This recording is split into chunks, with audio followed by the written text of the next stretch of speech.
తెలంగాణలో మాత్రం భారతీయ జనతా పార్టీ ఎవరితో పొత్తు పెట్టుకోవద్దు, ఎస్పెషల్లీ తెలుగుదేశం జనసేనలతో పొత్తు పెట్టుకోవద్దు వాళ్ళ పార్టీ ఎమ్మెల్యేలు అధినాయకత్వానికి తేల్చి చెప్తున్నటువంటి అంశం.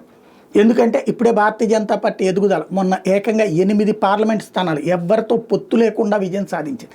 అవతల పక్కన కాంగ్రెస్ ఎంఐఎం కుమ్మక్కైపోయినటువంటి సందర్భంలోనూ కూడా సాధించింది.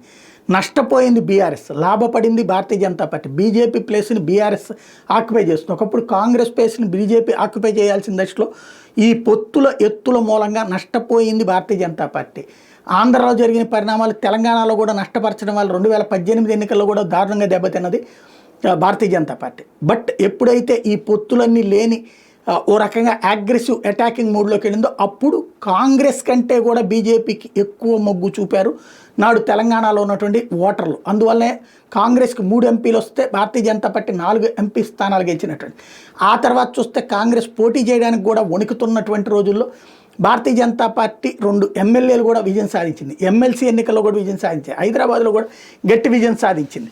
కానీ తీరా చూస్తే మొన్నటి ఎన్నికల ముందు గందరగోళ పరిస్థితులు, ఓ పక్కన జనసేనతో పొత్తు, ఈ ఇంపాక్ట్ కారణంగా 8 అసెంబ్లీ స్థానాలకి మాత్రమే పరిమితమైంది.